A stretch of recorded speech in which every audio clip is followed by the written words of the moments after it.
Hello bookish people, welcome back to my channel. My name is Megan. In today's video we're going to be doing my December wrap up. These are all the books I read in the month of December. I completed 16 books and I DNF'd 1 book, so we're going to go over all 17. So yeah, we're going to start off with a bang. The first book I completed in December, which oh my god, it was so good, and that is Twisted Love by Anna Huang. So this book has been on my radar for a while. Well, the whole Twisted series has been on my radar for a while because literally everybody is hyping this series up on Book Talk, BookTube, Bookstagram. Like, you cannot go on any bookish side of social media and not see this book being hyped up, especially if you're in the romance side.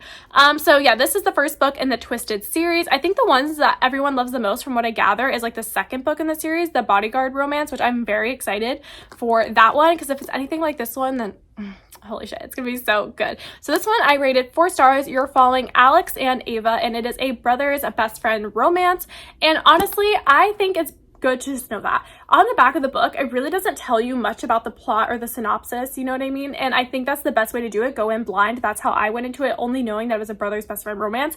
That's all I knew. It was the best way because you'll just like go along for the ride, be shocked by the twists and the turns, and oh my god, just go along for the ride. I just loved it, and I loved our main character, Alex. Oh my god, he was chef's kiss. He's one of those book boyfriends, super toxic in real life, red flags in real life, but in a book, hell yeah, bring me more. So I'm very excited for the next one because in this book you do get a lot of breadcrumbs of Bridget and her bodyguard, and you kind of see like the relationship developing there, like very like, you know, slowly in this book, because obviously this isn't their story, so you're just getting these little breadcrumbs, which makes me really excited for the next one. The next book I read this month is A Man Called UVA by Frederick Bachman.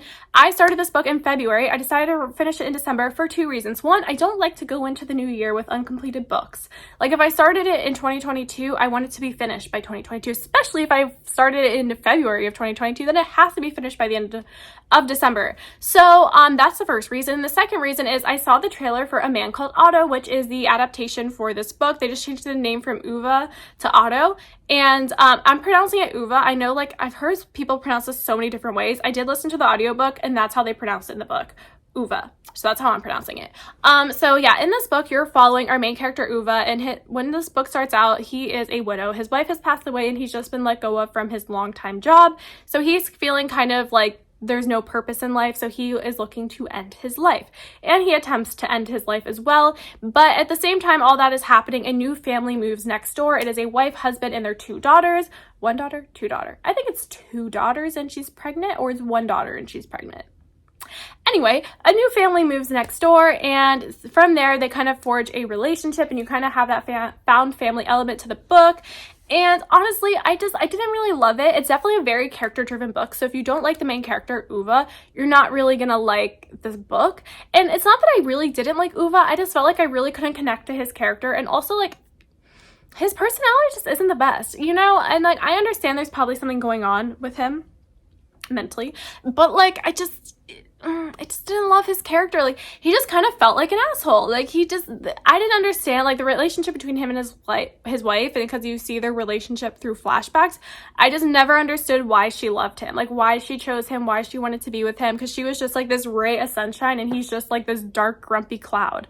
And I just didn't get it. I didn't get why the next door family loved him so much, especially not knowing like anything about him, and he's just like kind of rude to them, but they still are like, oh, we love you. Like, why do you love him? Like, I didn't understand that part either. So yeah, I didn't really understand the story. Everyone's supposed to say it's like, oh, a heartwarming story makes you cry. No, I just didn't like it. I don't want to say I didn't like it, because I did rate it 3 stars. There was some redeeming qualities about the book. It definitely wasn't a 2-star, but like, I can't imagine it being anything more than a 3-star in my opinion. Obviously, I know a lot of people have rated this really highly. I'm just not one of them, but that's okay, because not every book is going to connect with every person, although I am very excited to watch the movie. So Tom Hanks is in it, how can you not? So even though I didn't like the book, I feel like I'll like the movie. The next book I read is 5 Survive by Holly Jackson. Holly Jackson is the author of A Good Girl's Guide to Murder. I own the first 2 books in that series. I'm waiting for the 3rd one to come out in paperback so I could buy it in paperback and then just like binge the whole series. So yeah, I read this book, and I wanted to read this book because I really wanted to know what the hype was about. I wanted to know what the hype was about of this author, even though I own her first 2. So instead of reading those books and seeing what the hype is about with those books, I decided to read her new release. Makes no sense. Anyway, actually the only reason I really read this is because it was a very short wait time on my library. So I was like, okay, let's just do it. So this book, you're following a group of kids. So you have Maddie and Oliver, and there's Red. And there's like other ones in there, but I forgot their names. Maddie and Oliver are brother and sister, and Red is Maddie's best friend. And then there's, like I said, other kids there as well, I guess kids, teenagers, and they rent an RV for spring break, and they're going on a road trip, and something happens. They're having technical issues with the RV, and then they end up getting a flat tire, and they're basically trapped. And there's somebody out in the woods with a sniper trying to kill them while they're trapped. And it's a YA mystery thriller. I personally didn't really like it. I usually like those types of mystery thrillers where everyone's just kind of trapped in one space. Like I like that premise. But this one I just didn't really connect with. I felt like this book, we were like, if you're on a treadmill, we're running, there's things happening, but there's nothing happening. You know what I mean? It's like a lot is going on, I guess. Like, not really. It's like you're running, your wheels are spinning, but you're going nowhere. That's like the perfect analogy. Your wheels are spinning, but you're going nowhere. Nothing really impactful happens until the end, and all the characters are super unlikable. And again, because it's not really because they're stuck in one location, yes, it's kind of plot driven, but it's also very character driven as well. And if you don't really like the characters, it was okay. And I didn't really think it was realistic. I mean, I definitely was not realistic, especially I'm gonna word this because I just want to talk about the very ending, and I'm not going to spoil anything, so don't worry. So if you read the book, this will probably make sense to you. If you haven't read the book, it won't make sense to you. Okay, so the very ending of the book with Maddie, and she sees somebody and she lets that person go. That part made absolutely no sense to me. I am so sorry, but no matter what your family does, you would be upset in that situation, and you wouldn't let someone just walk away like that. And I didn't understand it. I was like, I was kind of like, okay, whatever, this book is okay. And then the very ending happened with Maddie and this other person, and I was like, oh my god, there's no way. And like, I understand that, like, why he did what he did, and like, I know that I can't word that without spoiling it. Like, I know why the person did what he did. It's not excusable. And it's just like, just no. It was okay. I rated it 3 stars. Again, all the characters were unlikable, especially Maddie's older brother, Oliver. He was super unlikable. And the whole book was it just felt pointless, to be honest. It just felt like a pointless book. The next book I read is Winter Storms by Elin Hilderbrand. So this is the 3rd book in the Winter Quartet. There's 4 books. The first one is Winter Street and Winter Stroll, and then Winter Storms, and then Winter Solstice.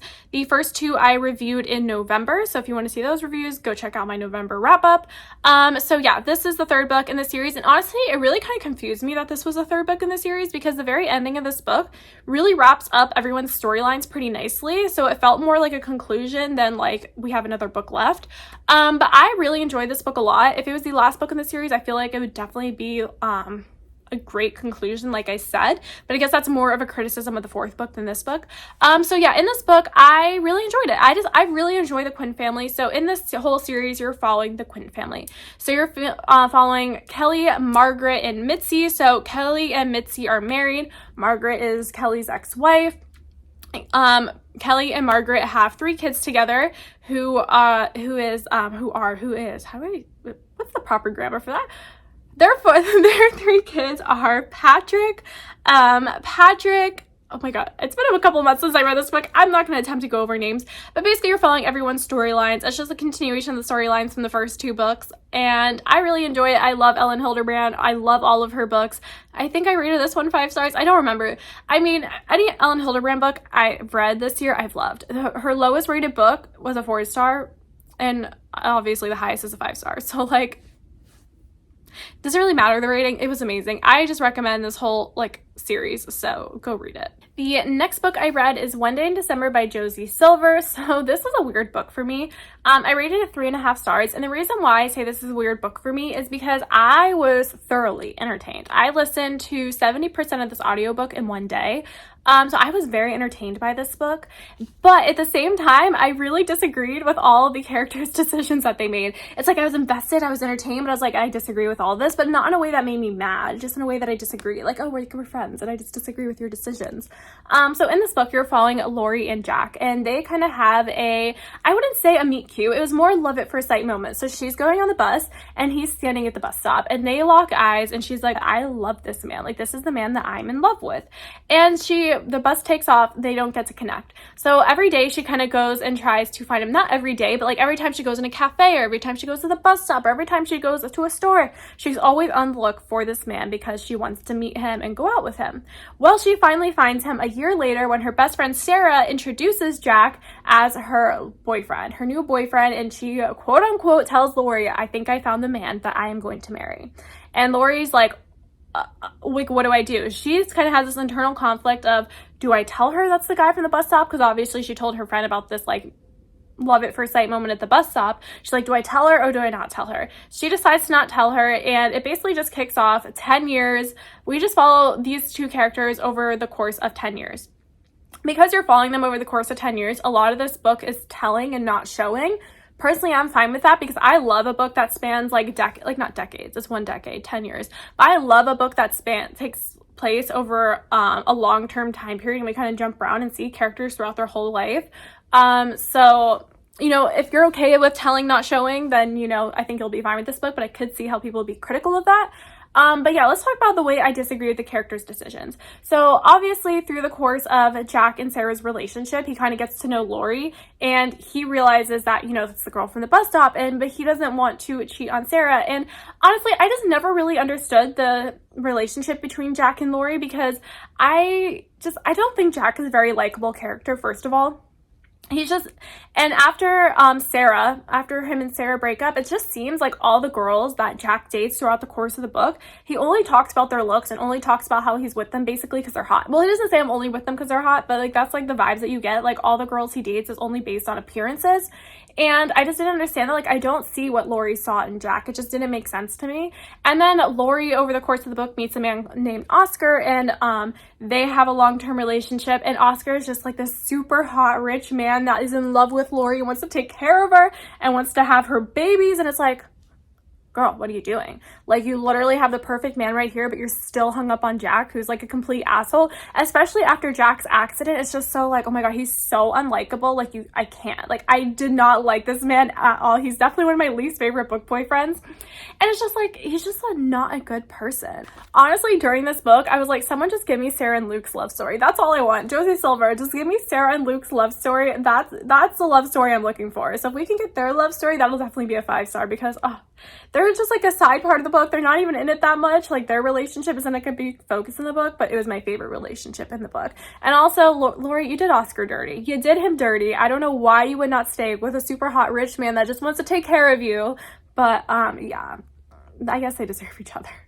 The next book I read is an Unwanted Guest by Shari Lapina. This was the perfect book to save. Like, I've owned this for a while. It was so perfect to save this for December. It is the perfect December mystery thriller because you're following these group of characters that have gone to a bed and breakfast for the weekend, and they get snowed in so nobody can leave. There is a huge snowstorm, and also the electricity goes out at one point, and bodies start appearing. So I really love this. It's definitely a very character-driven mystery thriller, and I think the author does a good job. This is the second book I've read by her. She does a good job of making it seem like it could be anyone. Now, this is the second one. I have read a third book by her after this one. So again, she does a great job of making you think it could literally be anyone. Although I will say about 40 pages into the book, she writes this line. And as soon as I read this one line in the book, I was like, oh, I know who the killer is. And it's like in page 40. Because it was like one of those foreshadowing things where you could just like tell. You know, especially if you read a lot of mystery thrillers, it was just one of those foreshadowing things. I was like, okay, I know who the killer is. But yeah, I thought it was a really great book, and I have never disliked a character more than Henry, who is the husband of, he's one part of one of the couples in the book. And oh my God, I hated that man so much. And so the ending, the very, very ending, chef's kiss, if you know, you know. So yeah, it was a really good mystery thriller. Highly recommend it for December. I mean, I could read it in January too. I mean, I live in Florida, so like, it's never cold here, but I know in like other parts of the country it's cold in January, so I guess you could read this in January too. So yeah, I rated this 4 stars. The next book I read is What Happens in Paradise by Elin Hilderbrand. This is the second book in the Winter in Paradise trilogy, and I really enjoyed this book a lot. I rated it 5 stars. What I really loved about this book is we finally get Rosie's perspective, although I should just tell you what the whole thing's about. If you never read this series, you're following our main character, Irene. Well, in every Elin Hilderbrand book, you're following multiple POVs. But mainly the story is about our main character, Irene, and she has a husband named Russ, and he goes away for business over New Year's. And she gets a call saying, hey, your husband has died in a plane crash in the Virgin Islands. And she's like, what are you talking about? He's on a business trip. What is he doing in the Virgin Islands? So she flies down there with her 2 like adult sons. And they find out that he died on the plane with his mistress, and he was leading a double life, and he had a secret family on this island. So every time he was really going on business trips, he was really going to this island to be with his mistress and his other daughter. And over the course of that, they meet, Rosie is the mistress. They meet her family, and they meet a bunch of the islanders, and they just kind of become involved in the island community.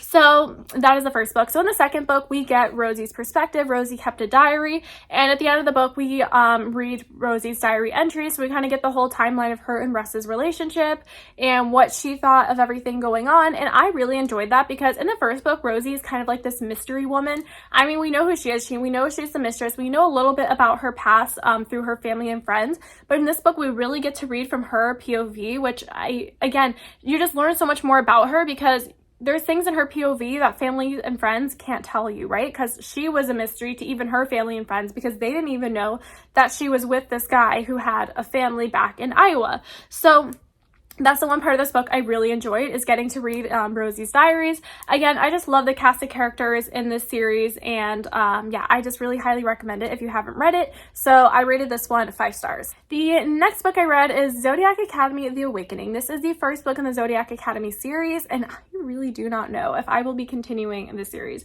There is a lot of books in this series, and just based off the first one, I don't understand the hype. I went into this book, I was like, I want to know what the hype is about.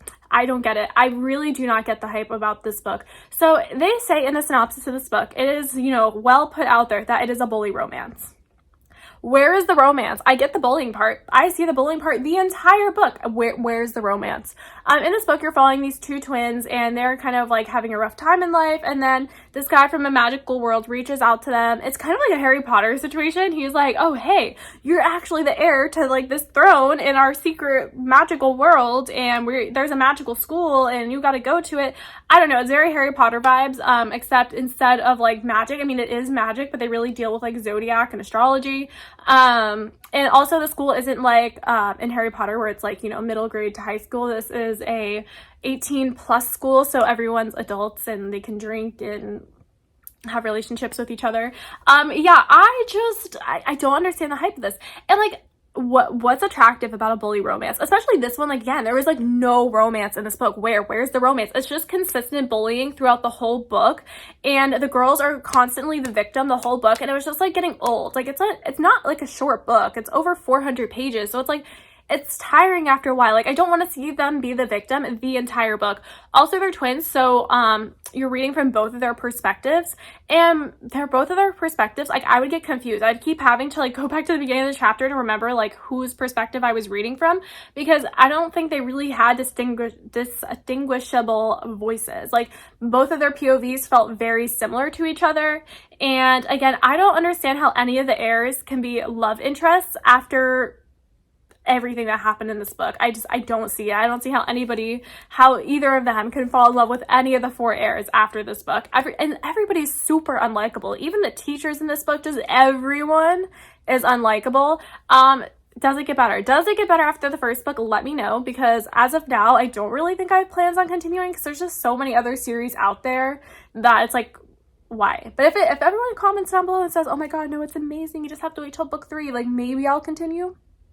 But as of now, I don't get the hype, and I don't know if I'm going to continue. The next book I read is Book Lovers by Emily Henry. So I read this book back when it came out. I read the physical version of the book, and Julia Whelan is the narrator of the audiobook, and I absolutely love Julia Whelan, so I always knew I wanted to listen to the audiobook for it as well. So I decided to do it this month. So yeah, it was the second time I read it, and honestly, I really love, I'm discovering that I really love physically reading a book and also listening to the audiobook, like doing both, because I feel like it helps you understand the book more. I feel like sometimes when you're listening to audiobooks, right, you can zone out for a moment, maybe you miss some things, or even sometimes when I'm reading, I get lost in my own thoughts, and then like I've read a whole paragraph, I'm like, wait, what did that paragraph even say? I don't remember because I was zoned out in my own thoughts. So I feel like when you read it both ways, like you can see things that maybe you missed the first time. I don't know, just rereading a story just really helps you to understand it and like, I think, not comprehend it better. Like obviously I knew the events that happened in this book, but it really makes you more analytical.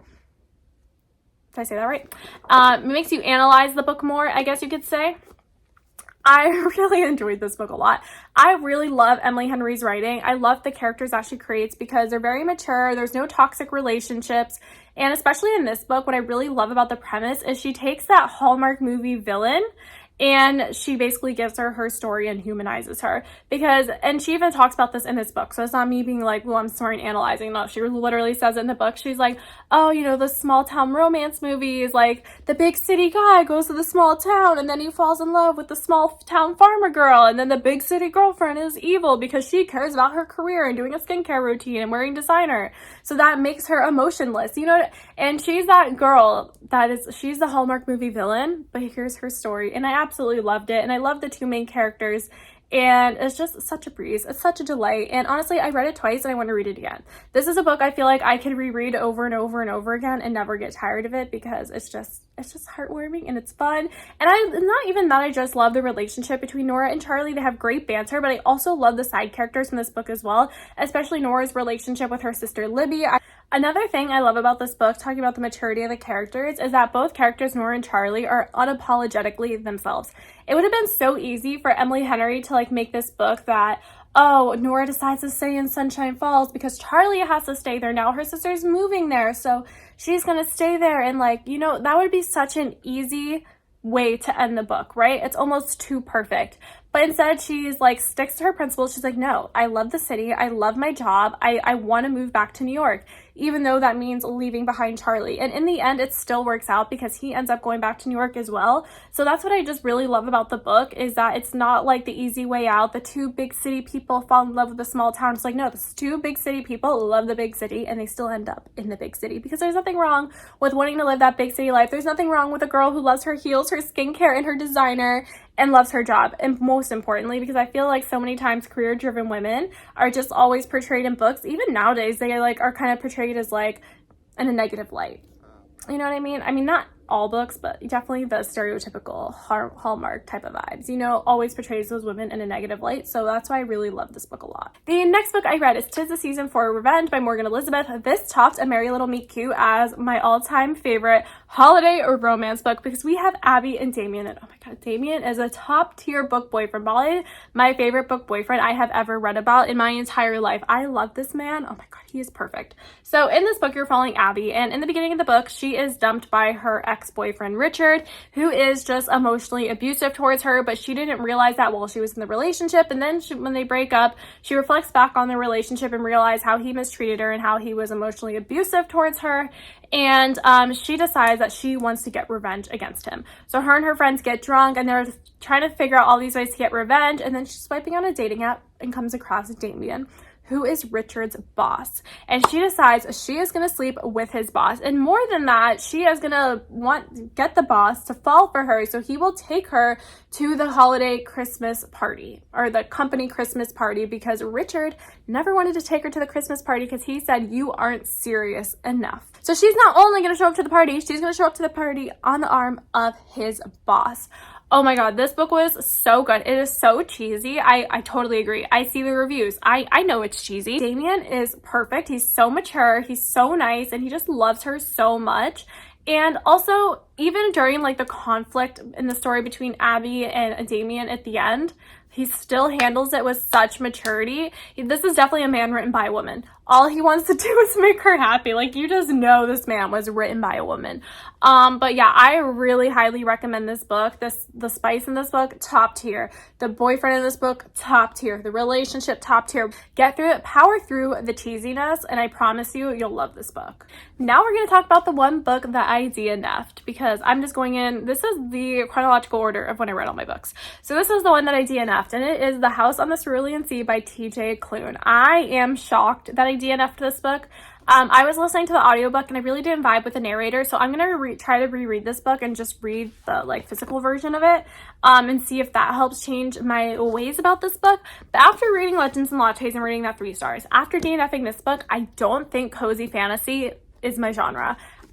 I don't know why. I don't think it is. I don't know. It's not even like the fantasy elements or the part about this book I didn't like. I don't know what I didn't like about this book. I just was not vibing with it. It just felt too like, I don't know. I can't even articulate it for you. I really can't. I would love to articulate and just tell you why I didn't like this book, but I can't do it. I was just so bored, and I didn't really care for the kids at the orphanage. Like, I didn't care for their characters. But again, that could be like just a thing because I didn't like the narrator and the way he did it. So that's why I'm not going to say it's a total DNF. It's a put down for now. And the next time I pick it up, I'm just going to read it like this way. So we shall see. Someone convinced me to read it because I'm really struggling to pick that one back up again. The next book I read is In the Event of Love by Courtney Kay. This is a sapphic small town romance and the wrong book to read after reading Book Lovers by Emily Henry, because the tropes that Book Lovers makes fun of, this book does. So in this book, you're following your 2 main characters, and so it's just like your typical small town romance, but you just make it sapphic, right? You have like it is also second chance romance. You have the big city girl comes to small town and she falls in love with the Christmas tree farmer, and she realizes big city life isn't for her, and she just wants to be in the small town with the small town community. And like, I'm over it. I'm over it. After reading Book Lovers, taking that trope, turning it on its head, and actually like making it like a nice story, we have this just felt like regressive. You know what I mean? It's like, I'm so over it. I'm so over the big city girl goes to small town and the small town's actually better than the big city. Like, no, I'm bored. It's just no thank you. So yeah, they basically just took typical small town, made it sapphic, and I guess that makes it better. I don't know. We need more sapphic small town Christmas romances, but this just wasn't the one. The next book I read is Winter Solstice by Elin Hilderbrand. This is the last book in the Winter Quartet, and honestly this book felt very unnecessary because, like I said, I think the 3rd book wrapped everything up perfectly.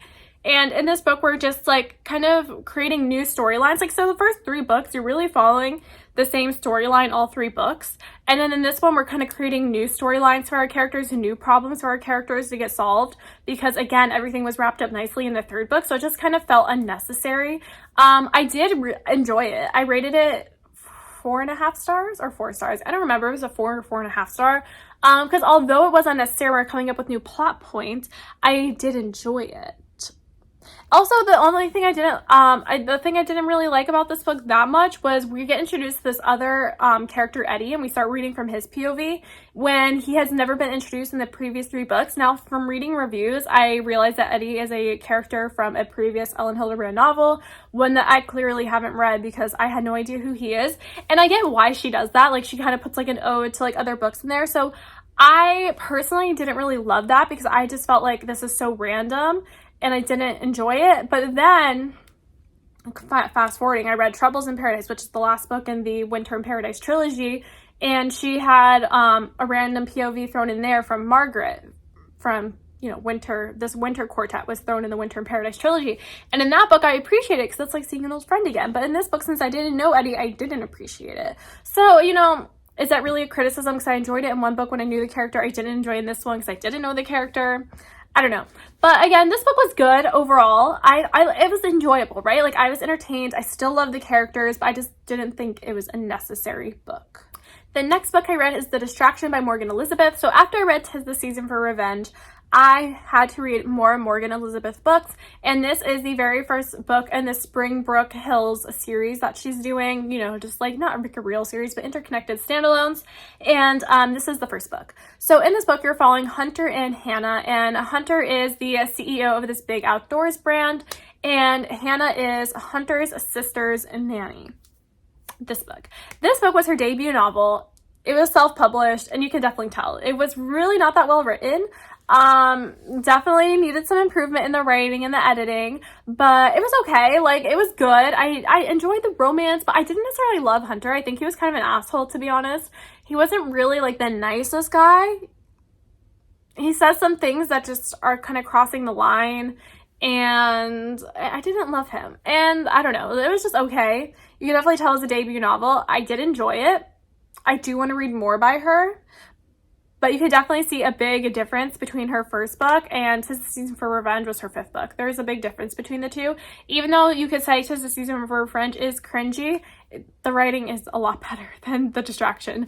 Even in The Distraction, like the first chapter compared to the last chapter, you could definitely see an improvement in the writing even through that. The next book I read this month is The Theheimers by Christina Lauren, and now I'm realizing that a lot of the books I read this month I have a lot of criticisms of, and a lot of them are 3 stars. In this book, you're following Ethan and Olivia. Ethan Brothers Dane is marrying Olivia's twin sister Amy. And at the wedding, everybody gets food poisoning except for Ethan and Olivia. So they go on Dane and Amy's honeymoon because it's non-refundable and non-reschedulable. That's not even a word, but we're just going to go with it.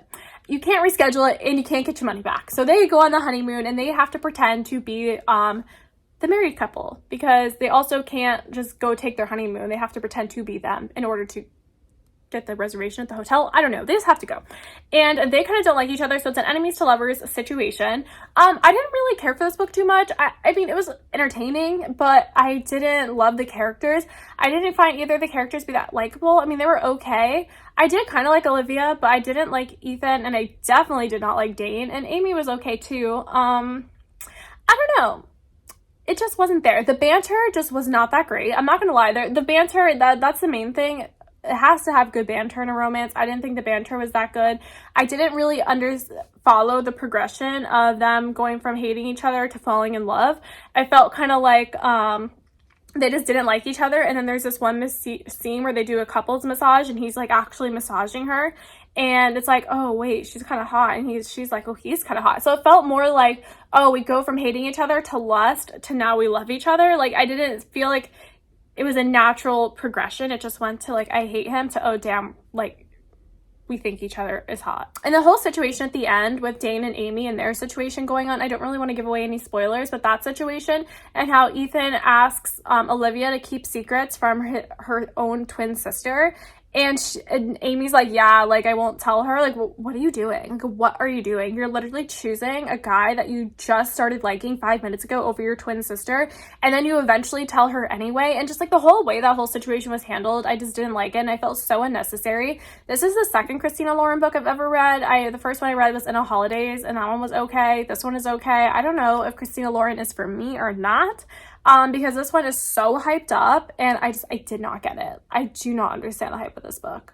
The next book I read is Troubles in Paradise by Elin Hilderbrand, and since I'm going in chronological order, I already told you what the synopsis is about when I was talking about what happens in Paradise.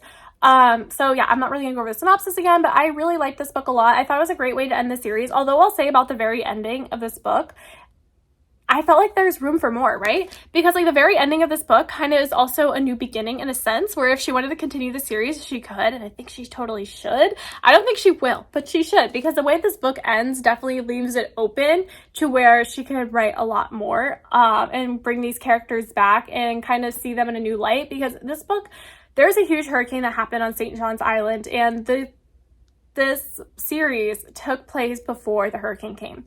At the end of this book is when the hurricane comes. So you see at the end of the book, the island kind of torn apart and them kind of coming together, and then the book ends. And it's like, no, I want to see them rebuild the island. Let's get that series going on, because I really love these characters and I want to see more of them. So yeah, I really enjoyed this a lot. I highly recommend this trilogy. I think I rated all of them either a 4.5 star or a 5 star. So you know it's good. And the last book I read this month is 28 Summers by Elin Hilderbrand. In this book, you're following our two main characters, Mallory and Jake.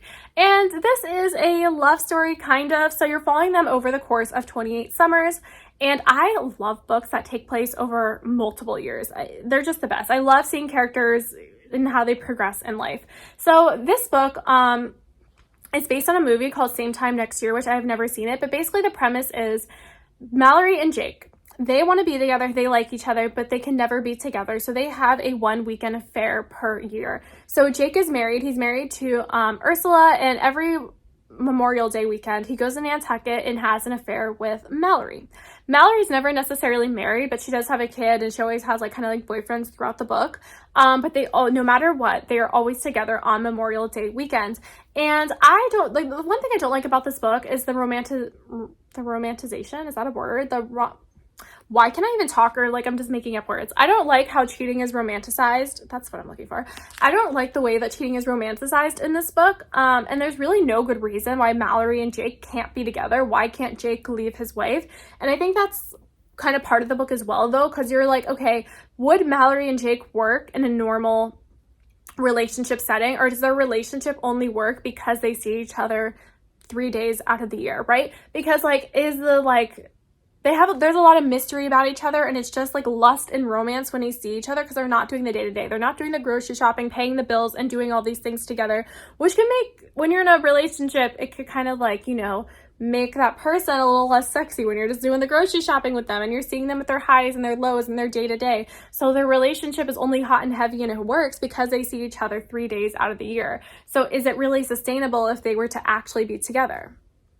And also, what I don't really love about this book is I feel like Jake really tries to demonize Ursula, and who is his wife, and honestly, Ursula is my favorite character. I love Ursula in this book. I mean, she definitely does some things at the end, especially once they start talking about politics, where I don't necessarily agree with her political stances. I actually don't really agree at all with her political stances in this book, because she definitely leans more to the conservative side. She's like, I'm a moderate, but like, okay, just say you're conservative.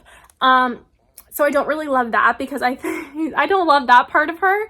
And, but her as a general character, I do love her, because she's definitely supposed to be like that's getting heavy. And she's definitely supposed to be like the evil, right? The evil wife that he just has to get away from and run to his small town girl, like basically book lovers. Emily Henry, here we go. We're seeing this theme all over the place. And she's just career driven, and Jake is kind of a loser throughout this book. Like, there's this whole part where like he goes to Vegas because she's there on a business trip, and he goes to Vegas to be with her, and like he's just like kind of like demonizing her the whole time, like, and it's like, bro, you don't even have a job, like you're not doing anything, just like sit down, relax, and just let your girl boss, let your girl boss, okay? You know what I mean? Like, just let her do her thing, let her be a girl boss, and like stop trying to drag her down. And then it's just, Ursula deserved much better than Jake. So that's all I'm going to say. I really enjoyed a lot of the books I read. I guess I had a lot of bad things to say about a lot of the books. I feel like this was kind of negative, although I didn't mean to be. But I guess it's just like a lot of the books I read as becoming more critical of, or a lot of them were just 3-star books. Or like I said, I was entertained, but I just didn't necessarily agree with the choices that the characters made. So here's to a great reading month in January, and I will see you guys in the next one. Bye!